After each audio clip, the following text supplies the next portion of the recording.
Not, then we... Oh, Clay, you have your rebuttal. I'm sorry. I promised you 5 minutes at least, depending on I think I can conclude in 5 minutes. All right, if you can, that'd be appreciated. Thank you. Let me reverse the order of the respondent's presentation and talk first about standing. We apparently have a new class of case, which is a sort of a combined facial / as-applied challenge. This is, in fact, by any traditional standard, an as-applied challenge. That is to say, the plaintiffs are not contending that this statute cannot be constitutionally applied in any context. It can be applied to non-consensual sex. It can be applied to same-sex sexual relations between adults and minors, for example. What we have here is a as-applied challenge to a statute that has never been applied to the plaintiffs, which is, I suggest, a contradiction in terms. But that is the nature of the case we have before us. Counsel, under our Declaratory Judgment Act on the issue of standing, the question is whether the party has sustained harm of some type. It's my recollection that in the last legislative session there was legislation introduced to protect people from discrimination based on their sexual preference, and that one of the opponents at the legislature to that legislation argued that if the activity constituted a felony, then how could you pass a law to protect people from discrimination on that basis? Isn't that an example of harm from the statute? No, Your Honor. Not harm to these plaintiffs and not harm to any Montanan. What that reflects is a justification for non-passage of a particular statute.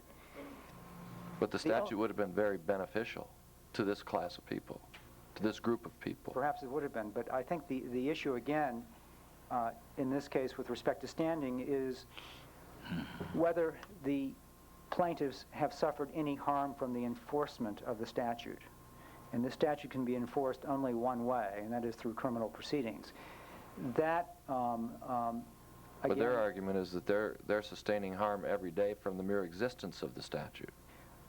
Their harm basically is that they're sustaining injury from it because of their emotional reaction to it, as I understand it.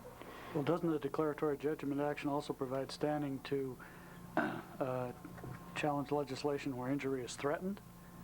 And isn't their injury threatened in this case by the fact that, as counsel has pointed out, the statute's less than 26 years old. It's been amended twice in the last 10 years. The legislature has 3 times denied requests to get rid of it. The Attorney General's office has not disavowed prosecution. Doesn't that all add up to threatened prosecution or threatened injury? Your Honor, there are 2 components to your question. First of all, I do not believe that the declaratory judgment action changes any normal justiciability principles. With respect to whether the various factors you listed, Justice Nelson, add up to a threatened injury or threatened prosecution, the answer is no. Again, we must determine that with reference to the individual situations of these plaintiffs, and there's nothing in the record to indicate that any of these plaintiffs has been threatened with prosecution. And the mere fact that, for example, the legislature has amended the statute to add provisions that essentially are palliative, providing immunity to individuals from prosecution who undergo sexually transmitted disease testing, things of that kind, hardly, I think, evinces any intent to prosecute these individual plaintiffs. Well, is it the state's position that the statute is moribund? No, Your Honor, we've never taken that position. The statute exists. We don't dispute that the statute can be enforced, but the issue is whether there's any evidence in this record, because the plaintiffs, again, have the burden to show standing, whether there's any evidence in this record to indicate that they are in imminent danger of being prosecuted, and the answer is, we believe, no. Aren't you asking us to assume, though, as a matter of law, that the county attorneys are going to continue to ignore their legal obligation to uphold the law? Your Honor, I'm not asking, the state is not asking the court to assume anything with respect to the future conduct of county attorneys. What we're asking the court to do is to look at the record to determine whether that record reflects any indication of an intent to prosecute these plaintiffs, and the record reflects none.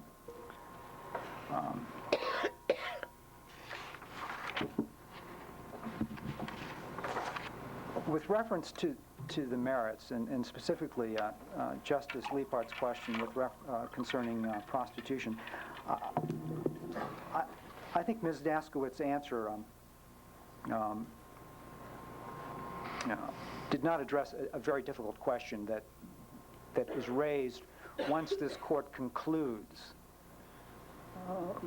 that sex, because people tend to think it's private, is therefore... Well, they actually think it's private.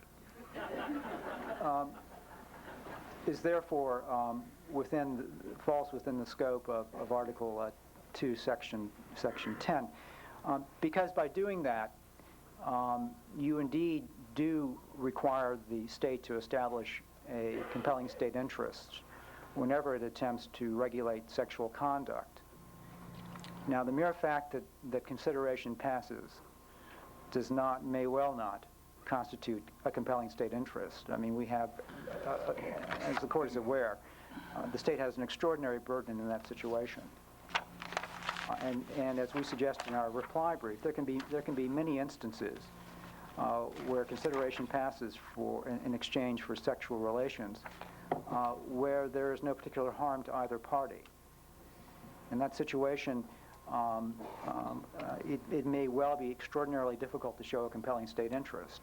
It also would mean that every prosecution for prostitution would turn into an as-applied challenge, where the state would be required, in essence, to establish a compelling state interest under the facts of that case.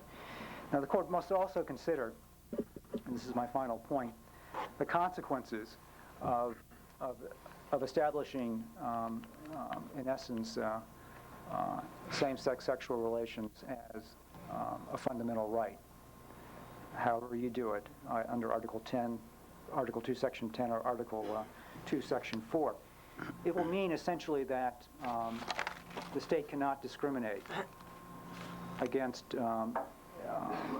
homosexual couples, because in essence the only basis for that discrimination will be the nature of their sexual relationship.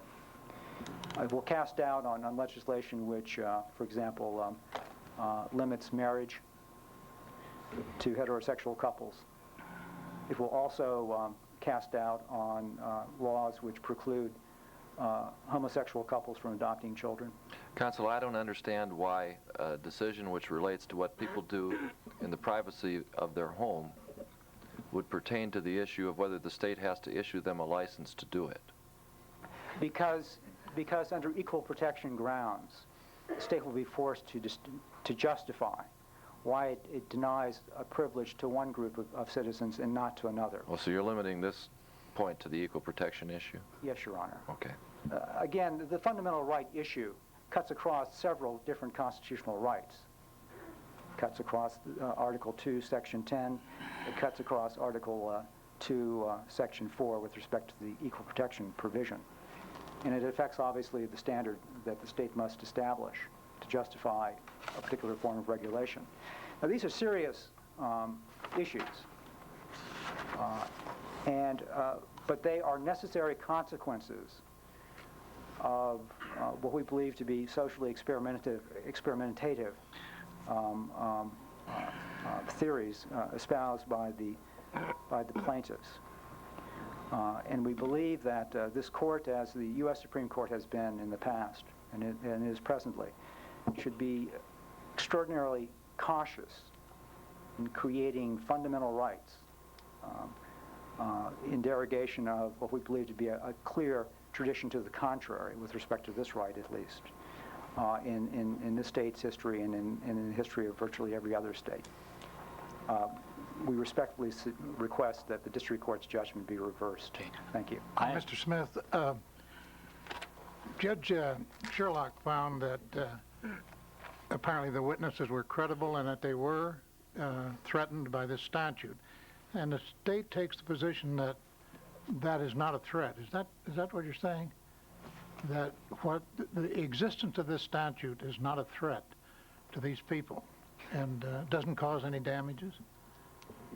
Again, Your Honor, I think there are perhaps two components to your question. Let me see if I can parse them. First, Well, can you answer yes or no on that? No. the answer to your question, did the district court find that the plaintiffs viewed this statute as a threat? The answer is yes, it did. And what's the state's position in The that? state's position is that the record does not establish any threat of prosecution, which I think was the first prong of your question. With respect to whether, and I think this was the second aspect of your question, with respect to whether or not the plaintiffs have been injured by the statute, again, this goes back to the question of their emotional reaction to the statute,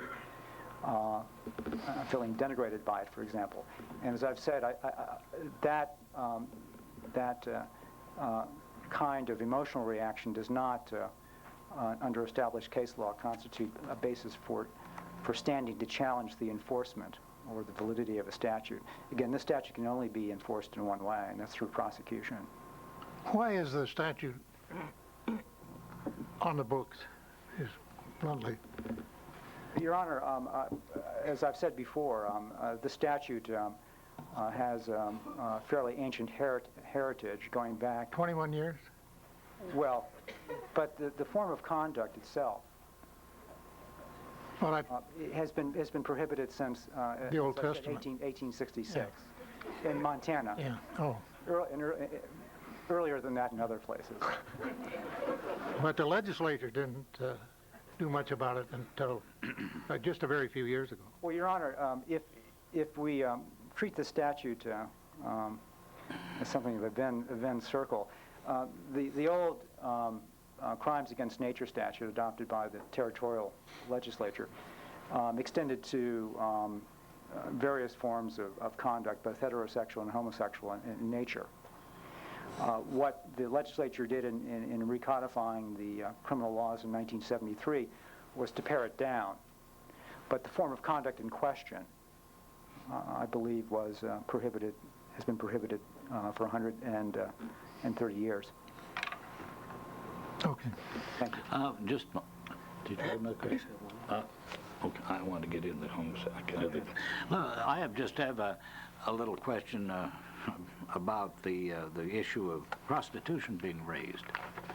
And of course I'm aware of the arguments that were made by the respondents with regard to that, but taking, just for the court's future consideration in this matter, Judge Sherlock's order and injunction prohibits any enforcement of the statute against those who engage in a homosexual activity if that activity is consensual, done in private, and is engaged in by adults. My question is this: what, if any, impact would that have on, shall we say, adult homosexual acts for hire or prostitution? Does that eliminate that entirely? Your Honor, clearly the order does not. I mean, what the district court has done is, let me back up for just You one could moment. fall back on the prostitution statute. Technically, yes. Technically, one, if there's same-sex sexual activity in which consideration passes between the participants, it could be prosecuted either under 505 or 601, basically. Judge Sherlock's order would preclude prosecution, as I understand it, essentially under 505, but not under 601. So there is a remedy that the state would still have. Oh, yes, Your Honor. I'm not suggesting that. No, I understand you're not suggesting that. That was brought up.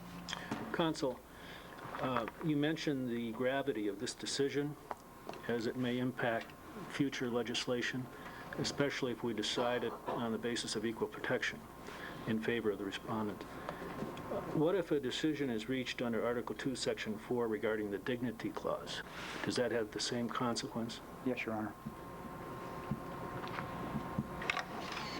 Thank you. Okay, very well. If there be no further questions, cause number 96202, Gryzcan and others against the state of Montana, is now taken under advisement, and we thank counsel for their arguments.